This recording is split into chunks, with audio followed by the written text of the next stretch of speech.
I'm Sophia Bennett. I'm 32 years old. I'm a graphic designer in Denver, Colorado. And this morning, I woke up to 29 missed calls from a number in Illinois. I stared at my phone so long my coffee went cold in my hand, because deep down, before I even listened to a single voicemail, I already knew who it had to be. Some memories do not fade with time. They wait. They sit quietly in the dark corners of your life until one ordinary morning they rise up and drag you all the way back. For me, it was one sound, one number, one flashing screen, and suddenly I was 12 years old again, standing alone inside Union Station in Chicago, watching the only people who were supposed to protect me turn my fear into entertainment. My mom left me at a train station as a joke. They laughed. They actually made a bet over whether I could find my way home on my own. I can still remember the way my stomach dropped when I realized they weren't coming back after me. The way every face in that station looked unfamiliar. The way the whole city felt too big, too loud, too cold for a little girl with almost no money in her pocket. That was the day everything in my life split into two versions. The girl I had been before that moment, and the person I had to become after it. I never went back. Not that night, not the next week, not ever. I built a different life, a different name, and a future so far from them that most days I could almost believe they no longer existed. But this morning, those 29 missed calls proved something I had spent 20 years trying to bury. The past does not always stay where you leave it. Sometimes it comes looking for you. Hey, does the weather where you are feel perfectly in tune with your current mood right now? Growing up in Willow Creek, Illinois, taught me very early that appearances meant everything in my family.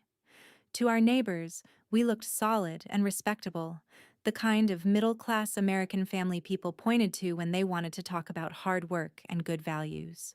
My parents owned a small but successful chain of home goods stores, the kind of places that sold kitchen mixers, bedding, discount coffee makers, and every random household item people forgot they needed until they walked past a bright display. On weekends, my father grilled in the backyard, my mother waved at people across the fence, and everyone acted like we were building the kind of life other families should admire. But inside the house, love was always tied to performance, and safety depended on whether my mother was bored enough to invent another lesson. She loved calling them lessons. That was her favorite word. If I cried, I was too sensitive. If I asked for help, I was helpless. If I forgot something, I needed to learn responsibility. She could turn any normal childhood mistake into a reason to humiliate me, and my father always backed her up with a grin, like cruelty was some kind of team sport they both enjoyed. When I was 8, I asked for a pair of sneakers at the mall because my old ones were falling apart at the toes. My mother told me I was acting spoiled, marched me to a bench near the food court, and said if I wanted to live in the real world, I could start by sitting there alone and learning that nobody owed me anything. They left me there for almost 3 hours. I remember staring at the pretzel stand, smelling cinnamon and butter, trying not to cry because every time I cried, it seemed to entertain them. When they finally came back, my father laughed and asked my mother if she owed him $20 because he had guessed I would still be sitting in the same spot. When I was 10, I cried after a youth football game because a group of boys from school had mocked me in the parking lot, and instead of comforting me, my parents drove to the far side of the stadium lot, told me to get out, and left me there after sunset because, according to my mother, tears made people weak, and weakness attracted worse treatment. I sat on a concrete curb with my arms wrapped around my knees, watching trucks pull out one by one until they came back nearly an hour later with fast food for themselves and no apology for me. My father thought it was hilarious that I was still there. He said he had bet I would try to hitch a ride home or beg strangers for help. That was the pattern. Everything became a test. Everything became a joke at my expense. Everything became a way for them to prove that the world was hard, as if I needed them to harden it further. The strangest part was that they never thought of themselves as cruel. They talked about character and grit and preparing me for reality. They used big words to make ugly things sound noble. If anyone had asked them, they would have said they were raising an independent daughter. But independence was not what they were building. Fear was. Hypervigilance was. Silence was. I learned to study their moods before speaking. I learned how to disappear in my own house. I learned that if I stayed quiet enough, useful enough, invisible enough, maybe I could move through a day without being chosen for one of their experiments. The only place I ever felt like I existed outside their rules was on paper. I drew constantly. I drew on the backs of receipts, in the margins of school assignments, on cheap sketch pads I bought with babysitting money. I drew bedrooms with locked doors, train windows full of light, women standing on mountaintops with no one behind them. At 12, I could not have explained any of that to you, but I know now that I was trying to draw my way out of my own life. What pushed everything over the edge was something so small most parents would not even remember it a week later. I got a B+ in art. Not math, not science. Art. The one subject that made me feel alive. I was proud of it until I walked through the front door and saw my mother holding the report card like it was evidence of moral failure. She asked how a girl who spent so much time drawing could still manage to disappoint her in the one class she supposedly cared about. My father said maybe I was getting lazy. My mother said maybe I had started thinking effort was enough. That night, while I sat in my room pretending to do homework, I heard them talking in the kitchen, their voices low and amused in the way that always made my stomach tighten. My mother said I needed a lesson I would never forget. My father said he would bet money on that. The next morning, they acted so cheerful it made my skin crawl. My mother made pancakes. My father actually asked me if I wanted orange juice. They told me we were taking a day trip into Chicago, just the three of us. And for one stupid, desperate second, I thought maybe they were trying to reset something. Maybe they had cooled off. Maybe the report card fight was over. Maybe this was the closest thing my family could manage to an apology. I should have known better. The whole drive from Willow Creek to the city felt off, in a way I could not fully name at the time. My father kept the radio loud and drummed on the steering wheel like he was in a great mood. My mother kept turning around from the passenger seat to ask me questions she already knew I would answer carefully. Did I think I was smart? Did I think smart girls were ready for the real world? Did I think life would care whether I was scared? Every answer I gave seemed to amuse them. Every time I tried to stay quiet, they pushed harder. By the time the skyline came into view, I had that familiar feeling in my body, the one that said something bad was coming and I would not be allowed to prepare for it. We parked near Union Station around noon. I had never seen anything that big or that crowded up close. The station felt like an entire city compressed under one roof. People with rolling suitcases hurried past in every direction. Businessmen, families, tourists, college kids, all of them moving like they belonged there. I stayed close to my parents because I did not know where else to stand.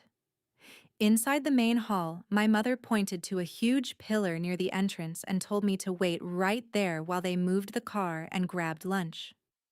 15 minutes, she said, maybe 20. I asked if I could go with them, and my father laughed so loudly people turned to look. He said I was 12, not 2. My mother leaned close and told me not to embarrass her in public, so I nodded and stayed by the pillar while they walked away.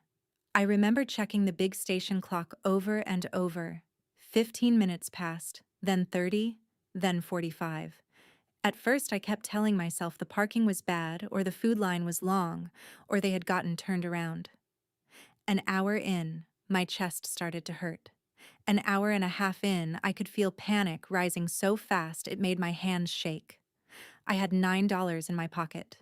No phone, no address written down, no idea how the trains worked. I had never felt smaller in my life. I started walking a few feet away from the pillar and then rushing back because they had told me not to move, and even then, part of me was still terrified of doing the wrong thing. The station got louder as the afternoon dragged on. Every announcement over the speakers made my heart jump. Every woman with dark hair made me turn my head. Every second stretched until it felt cruel. Then I saw the car.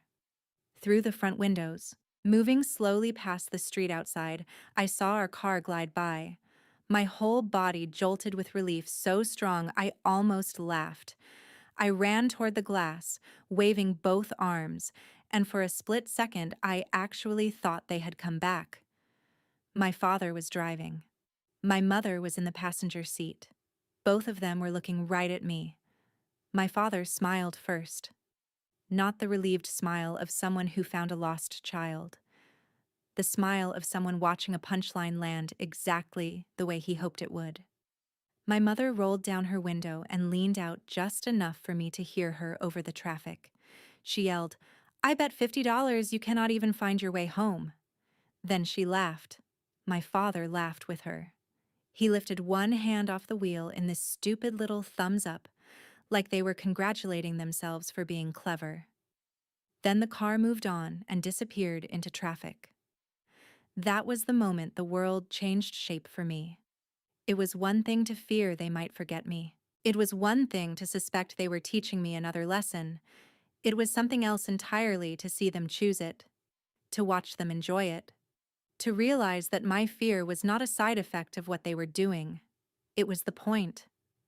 I stood there frozen until someone brushed past me and muttered, "Excuse me," and the sound of a stranger's voice snapped me back into my body. I ran back inside because I did not know what else to do. I wandered from one end of the station to the other, crying off and on, wiping my face every few minutes because I was still embarrassed to be seen upset. My parents had trained that into me, too. I tried to think of anyone I could call, but there was no one. I tried to picture the route home, but home might as well have been another country. I sat on a bench, then stood up again, then walked in circles until my legs hurt. At some point, I stopped expecting them to come back. At some point, the waiting ended and the abandonment began. That difference may sound small, but when you are 12 years old, it feels like falling through ice. I spent almost 3 hours inside Union Station after they left me there, long enough for the light outside to begin shifting, long enough for the crowds to thin and fill again, long enough that I stopped thinking in complete sentences and started moving on instinct alone. I stayed away from doors because I was afraid of stepping into the city and getting even more lost. I stayed away from police because my parents had always told me that if I caused trouble, authority figures would make everything worse. I stayed away from strangers because the same people who abandoned me had spent years teaching me that asking for help was weakness. Looking back, I think that was one of the cruelest parts of what they did. They trained me not to trust anyone, then left me in a place where trust was the only thing that could have saved me quickly. The person who finally noticed me was a station employee named Maria. She was in her 50s, with tired eyes and the kind of calm voice that made you want to tell the truth, even when you were scared. She had apparently seen me pass the same row of seats and vending machines multiple times. She stopped me near a hallway leading toward the administrative offices and asked if I was lost. I lied immediately. I said I was waiting for my parents. She asked how long I had been waiting. I said I did not know. She asked if I had eaten. That was the question that broke me. I started crying so hard I could barely breathe. All the shame I had been swallowing since noon came apart in one ugly rush. I told her they had left me. I told her they drove past the station and laughed. I told her my mother had bet money on whether I could find my way home. Maria did not react the way my parents would have. She did not tell me to calm down or accuse me of being dramatic. She crouched slightly so her face was level with mine and said, very clearly, "You are safe right now, and I am going to help you." Security was called first. then transit police. One officer took my statement while another checked the station cameras covering the front entrance. They were able to confirm that I had been standing there for a long time and that a car matching my description had slowed near the curb outside before leaving again. That mattered later. At the time, all I knew was that the adults around me had suddenly become very serious. One of the officers asked for my parents' names, our home address, our store name, everything I could remember. Another brought me water and crackers because I had not eaten since breakfast. When they finally reached my parents by phone, I could hear only half the conversation, but I will never forget the expression on the officer's face. It went from cautious professionalism to open disbelief in about 10 seconds. He asked if they were on their way back to Chicago immediately. Then he went quiet for a long moment, listened, and said, "No, ma'am. Leaving a 12-year-old in a major transit station is not a lesson in independence. It is child abandonment." My whole body went cold when I heard those words, not because they sounded too harsh, because they fit. By early evening, I was sitting in a small interview room with a social worker while a report was being prepared.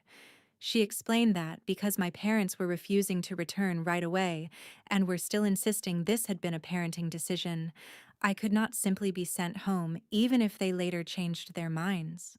There would be an emergency placement until family court reviewed the case. I did not understand most of the legal language, but I understood the look on her face. She believed me. More than that, she believed I had not been safe long before that day. I was terrified when they told me I would spend the night with a foster family. I had grown up on stories about what happened to children who were taken away, but then I met Mark and Laura Bennett. They were not glamorous, and they were not trying too hard to seem perfect. He was a photographer with ink stains on his fingers from handling prints. She was a preschool teacher who smelled faintly like lotion and classroom paper. Their house was warm and cluttered in a way that felt lived in instead of chaotic. There was a lamp on in the entryway, framed family photos on the wall, and a dog bed in the corner, even though the dog itself was asleep somewhere in the back. Laura asked if I wanted spaghetti or soup. Mark asked if I preferred the hall light on or off when I went to bed. Nobody yelled when I said I did not know. Nobody made fun of me for crying at the dinner table after taking 2 bites and realizing I was too exhausted to pretend I was okay. That first night in their guest room, I barely slept. Every car door outside made me flinch. Every creak in the hallway made me sit up. But even through all that fear, one thought kept circling in my mind. A stranger at a train station had shown me more kindness in 5 minutes than my own mother had shown me in years. I did not have the language for that yet. I only knew that the world suddenly looked different.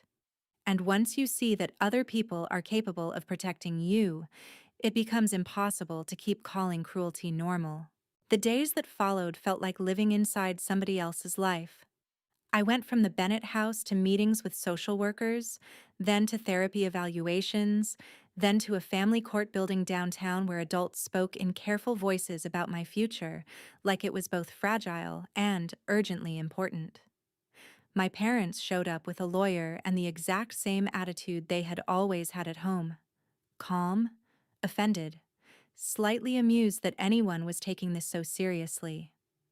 My mother wore a navy blazer and pearl earrings, as if looking respectable would erase what she had done.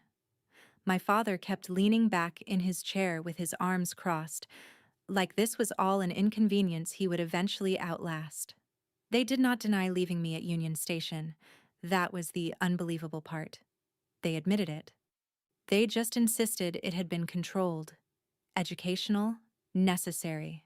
My mother actually said they were trying to build resilience. My father said children in this country had become too soft, and somebody needed to teach them how the real world worked.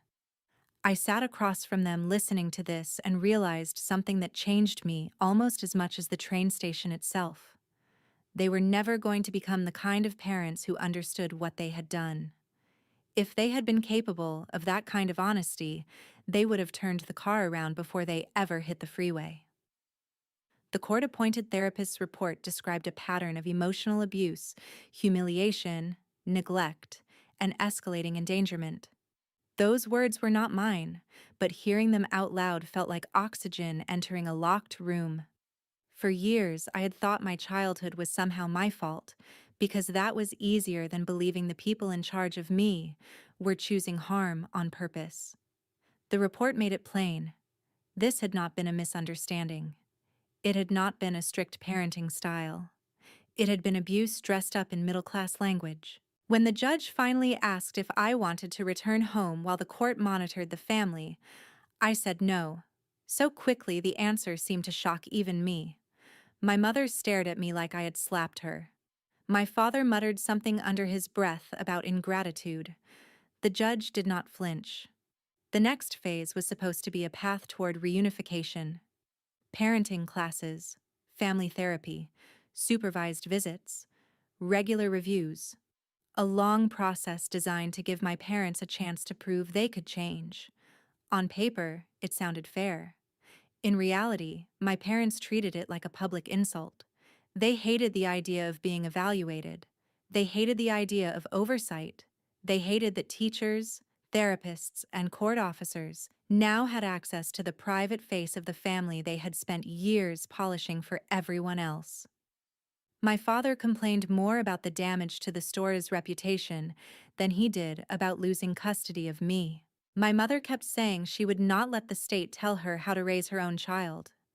And then, in the most important moment of the entire case, they were given a choice. They could commit to a 2-year reunification program and do everything the court required. Or they could voluntarily surrender their parental rights. They chose surrender. Just like that.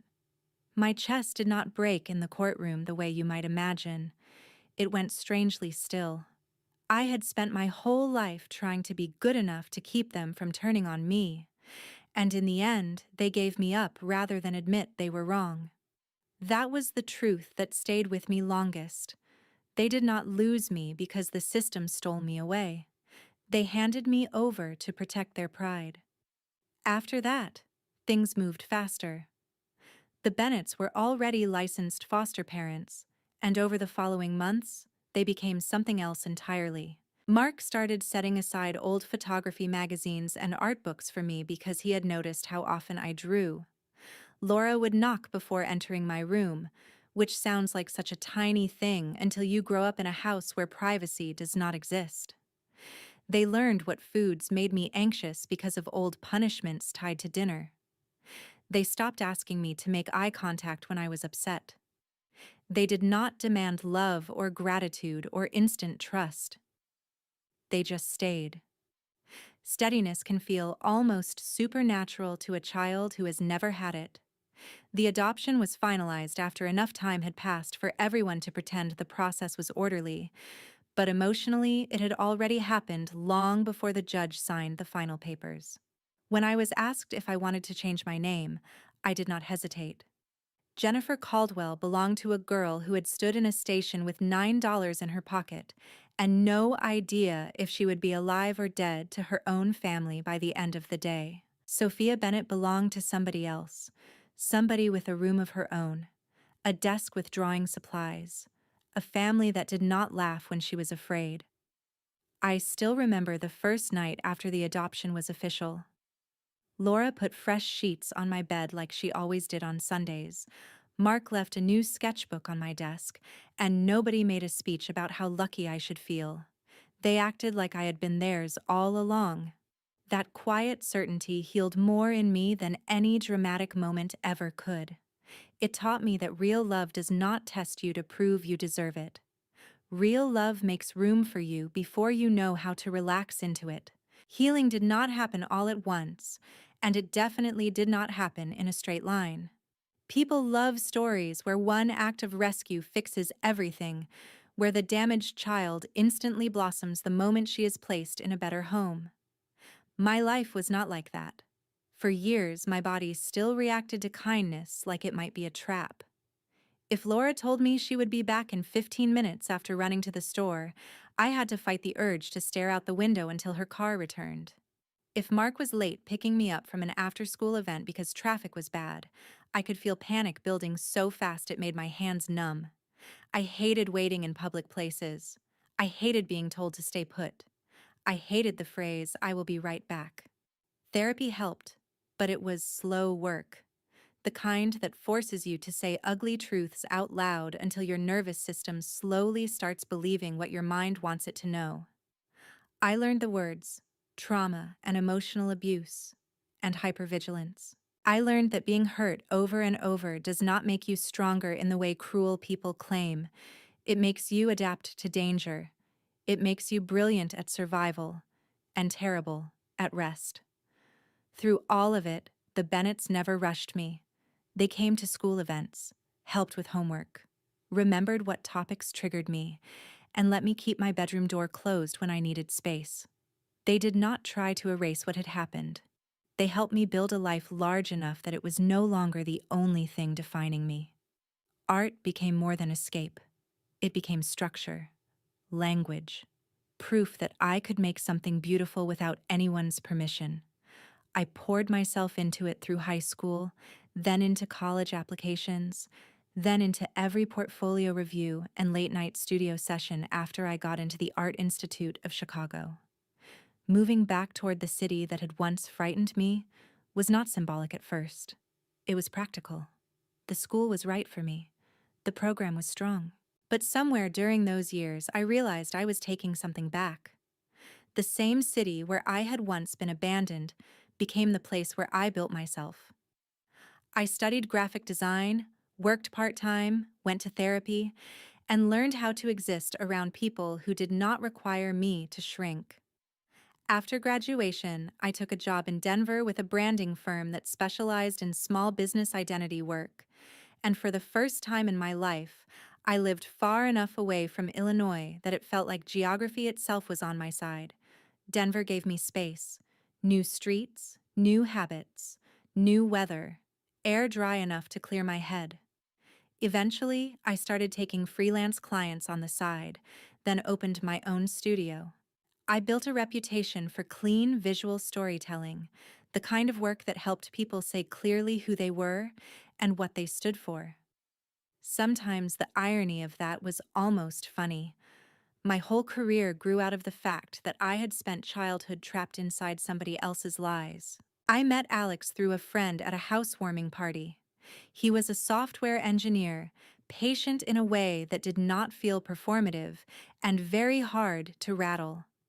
On our third date, I told him I had complicated family history. On our fifth, I told him a little more.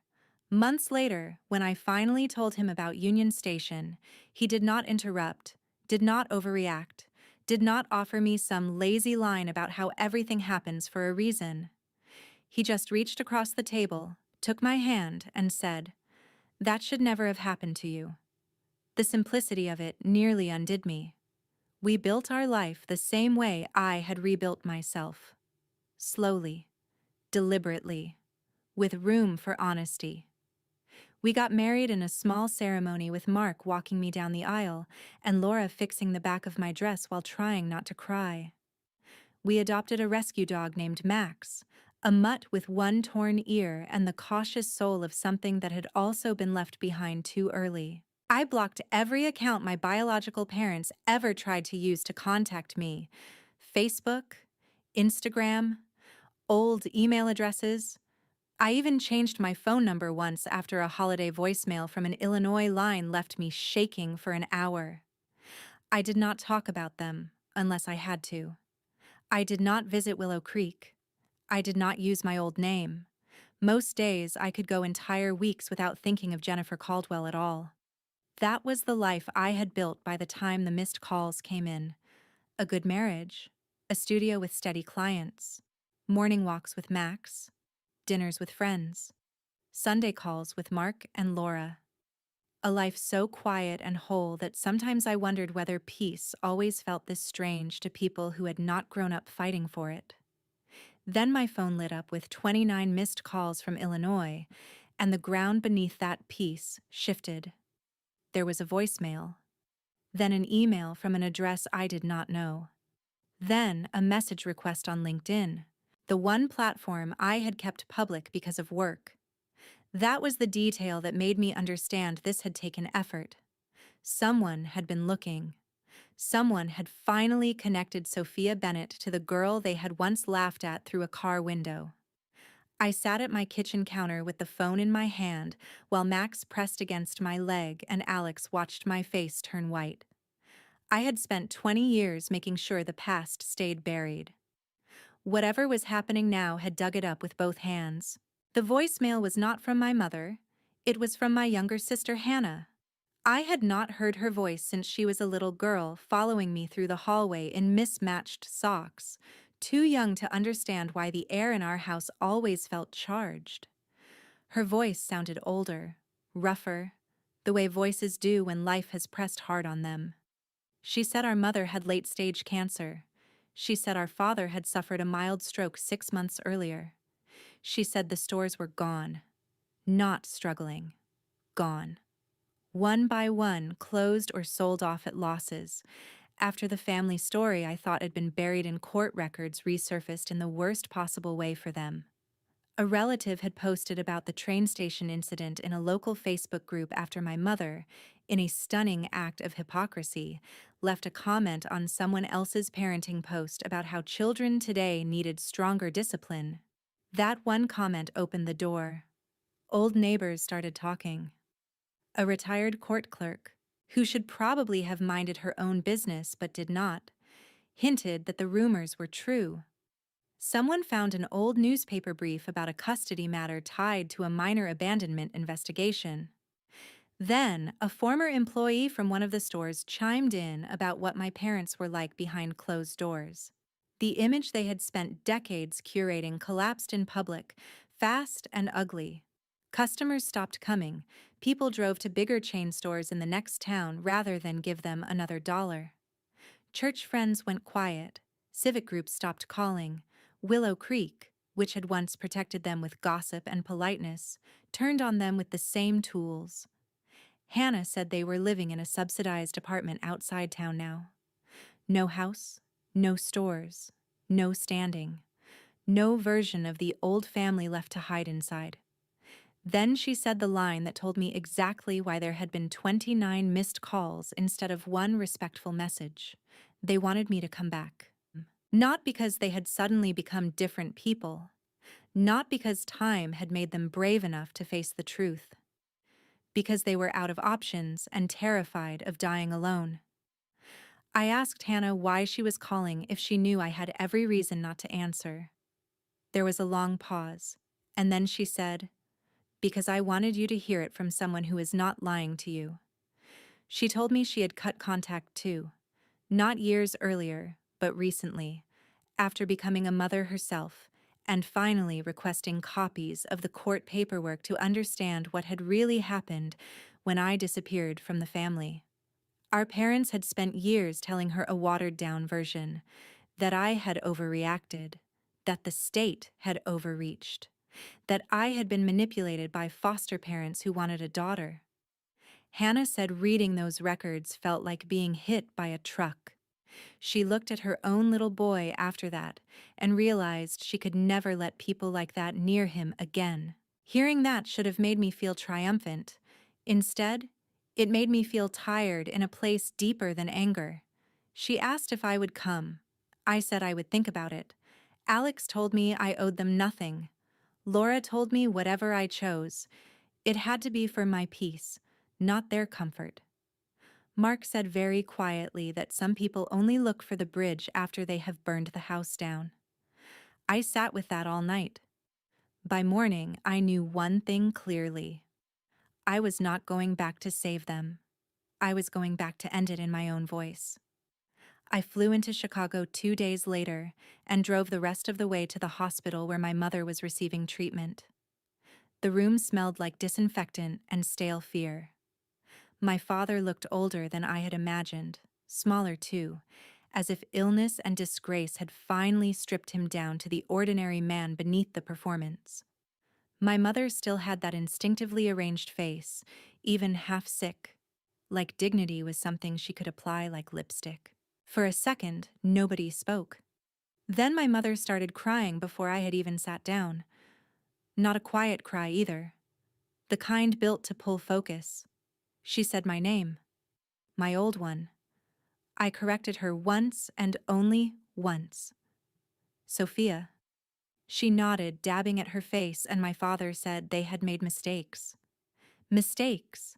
The same cowardly word people use when the truth is too ugly to say out loud. I told them no. A mistake is missing an exit. A mistake is forgetting milk at the store. What they did was deliberate. They left a 12-year-old girl in a train station in a city she did not know, laughed while she panicked, and then spent 20 years lying about it to protect themselves. My father started to speak, probably to explain, but I did not come all that way to listen to another defense wrapped in softer language. I told them they had turned my fear into a game, and the reason they were sitting there now without a business, without respect, and without either daughter by their side was because games end. People find out. Children grow up. Truth catches up even in small towns that think silence can bury anything. My mother asked if I could forgive them. I told her forgiveness was not a debt I owed to people who only came looking for me when their lives fell apart. I said the sentence I had been carrying in some form since I was 12 years old. You bet on whether I could find my way home. I did. I just did not come back to yours. They both cried then, but for once their tears did not move me. I was not cruel. I did not yell. I did not insult them. That was the part that surprised me most. Revenge, when it finally came, did not feel loud. It felt cold, clear, exact. I told them I would not be paying bills, managing care, or restoring contact. I told them Hannah had every right to protect her own child from them. I told them my family was in Colorado and Illinois with the people who had actually earned that word. Then I stood up. My father asked if this was really goodbye. I looked at him and said it had been goodbye for 20 years. You are just the last people to understand that. I walked out after 20 minutes and did not look back. In the parking lot, the air felt thin and bright. I stood there with my hands shaking, not from regret, but from the strange release that comes when something haunting you finally has a shape you can leave behind. On the flight home, I thought about the little girl at Union Station, the one who had believed being abandoned meant being unwanted forever. She had been wrong. She was unwanted by two broken people who mistook cruelty for strength, but she was not unworthy of love. There is a difference, and learning it saved my life. If there is any lesson in what happened to me, it is this. Abuse does not become discipline just because a parent uses cleaner words for it. Humiliation does not build character. Fear does not make children stronger. It only makes them older before their time. And walking away from people who hurt you, even if they share your blood, is not bitterness. Sometimes it is the healthiest thing you will ever do. I did not leave that hospital feeling guilty. I left feeling educated by my own survival. The family you are born into can shape your wounds, but it does not get to define your future. Real love does not laugh when you are scared. Real family does not test whether you can survive without them. Real healing begins the moment you stop calling cruelty a lesson and start calling it what it was. And once you do that, you can build a life so honest, so steady, and so full of peace that even the people who broke you cannot take it back.